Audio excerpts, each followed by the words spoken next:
Hi everybody, this is Otis Bradley from 50green.com TV, and this is number 8 in a series of 50 things you can do to green your home now.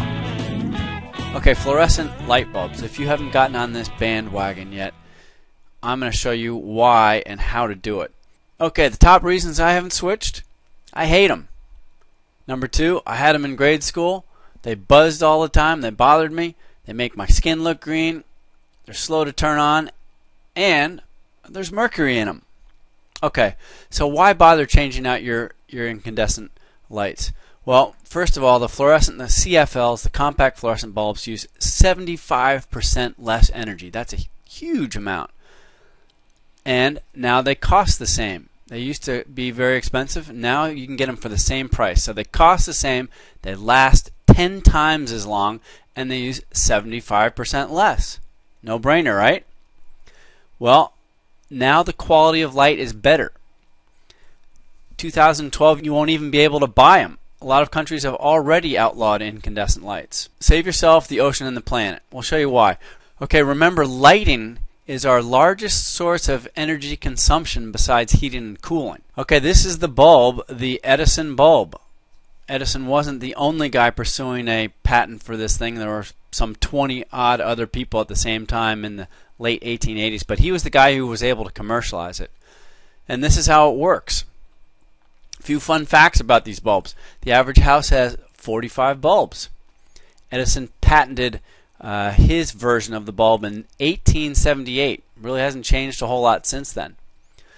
The glass bulb around the light, the bulb thing, reaches temperatures of 400 to 550 degrees Fahrenheit. I'm sure you've felt that when you've tried to change one at some point.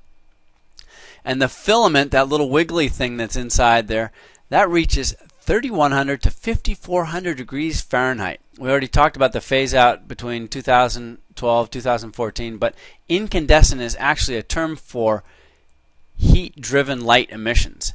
And 90% of the energy used in an incandescent bulb is put out in heat. Only 10% is light. So maybe it's time to change this 100-plus-year-old technology. What do you think? Okay, light quality. Just a couple words on light quality. We've got color temperature. Now, I think this is people's biggest complaint with fluorescent lights, that sort of bluish color. We'll talk about that. Lumens, CRI, and flickering. Alright, so color temperature is measured in degrees Kelvin. This is a color temperature scale of light. And you can see incandescent bulbs are down here about 2600 degrees Kelvin. Daylight is around 5000 degrees Kelvin. The cool white lights are 4200. If you want a fluorescent bulb that matches light, the warm light of incandescent, you want something down in this range. Now, it's not always the best. For reading, I like cooler, brighter lights. For task lighting, sometimes you want the brighter lights, but you can get all different types of light temperatures with fluorescent lights now. This scale is just another version of the Kelvin degree scale. Okay, lumens. Lumens is simply the brightness of a light. So an average 60-watt bulb has about 870 lumens, 875 lumens, 75-watt, 1200, 1700. Usually brightness is not a problem with fluorescent lights. I find that fluorescent lights seem brighter than incandescents, and I actually sometimes like to choose the slightly lower wattage bulbs than they say. We'll talk about that in a second. CRI means color rendering index, and that's a way of measuring lights compared to incandescent light. So the higher, it's a scale of 0 to 100, and the higher you get, the better your quality of light. Here's a photo that shows this part would be low, medium, and high quality or high rating on the CRI. All Energy Star lights are greater than 80 on the CRI scale. You can see the CRI scale when you purchase bulbs. The higher the better. And ballasts. The old ballasts were magnetic. This is the old style fluorescent light, 4-foot long light. The old style had what they called an magnetic ballast. They have now been updated to electronic ballasts. They no longer have the buzzing, they no longer have the flickering, and they turn on instantly. Ballast is a requirement for all fluorescent lights. The CFL, typically the one you see that has the spirally bulb, has the ballast right at its base. And then the pin style bulbs fit, the ones with 2 pins on them, they fit into a light like a recessed light that already has a ballast in it. Okay, what about mercury? So it's true compact fluorescent lights have a trace amount of mercury in them, and they need to be recycled appropriately, just like batteries do. But if you look at this EPA study here, if you take a compact fluorescent bulb and the small amount of mercury that it has that has to be dealt with after it, and you also take a look at the mercury that is put into the atmosphere by the power that's required for that bulb. Don't forget, mercury is also created when we burn coal or create energy for light. Compared to an incandescent bulb, it's still much less total mercury when you calculate out the energy required to light the light.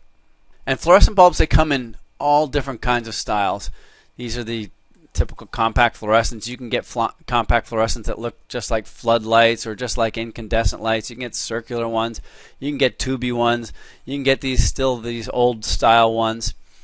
And here is, I cut out some labels from some bulbs at Home Depot. A lot of times they just have a simple scale. In this case, this is the soft white, the oranger or yellower light versus bright white light in this one here, and then this is the daylight in this one. So if you want to, for this particular bulb, if you want, in this case, their 60-watt replacement in a incandescent type look, you look for the ones that have the yellow or the soft white or warm white label. And then medium, and the brightest ones are the blue ones. So you'll find lots of different labels, but they're all similar. And as I said, this particular bulb, they suggest a 14-watt fluorescent to replace a 60-watt incandescent. I've often found that the 40-watt equivalent or the 9-watt bulbs do more than the trick, and I like that quality of light a little better. Experiment with them. You can see here, these are the lumens. This one puts out 900. This one puts out 450. The energy used, 14 watts, and that's the lifetime hour rating. An incandescent bulb would have more like 1,000 hours. So again, that's 10 times the amount that this light bulb will last. And if you've ever screwed in incandescents, you know that oftentimes they go out instantly when you put them in because you shake them around too much. Okay, a quick cost analysis. Let's say we have an old incandescent bulb, 60 watt. We take that times 8,000 hours. And then we multiply that times your rate. We'll use 8 cents a kilowatt in this particular analysis. In California, my electricity is more like 22 to 24 cents a kilowatt, so it's 3 times as much. So you put in your cost here, but if we use 8 cents per kilowatt here, that means $38 for 8,000 hours. Take a 14 watt, the equivalent fluorescent light comes out to $8.96. Look at that savings. And now these bulbs cost less than incandescent. I just looked this up on the internet. This was from Amazon, I believe. GE 60-watt bulbs, 4-pack, costs $8. You get 1,000 hours, 650 lumens. Eco Smart bulbs, 4-pack, costs $5.85, lasts 10,000 hours, and only uses 14 watts to create a greater amount of light. 900 lumens versus 650 lumens. Again, why fluorescents? You're going to save money. You're going to reduce energy consumption. You're going to improve light quality.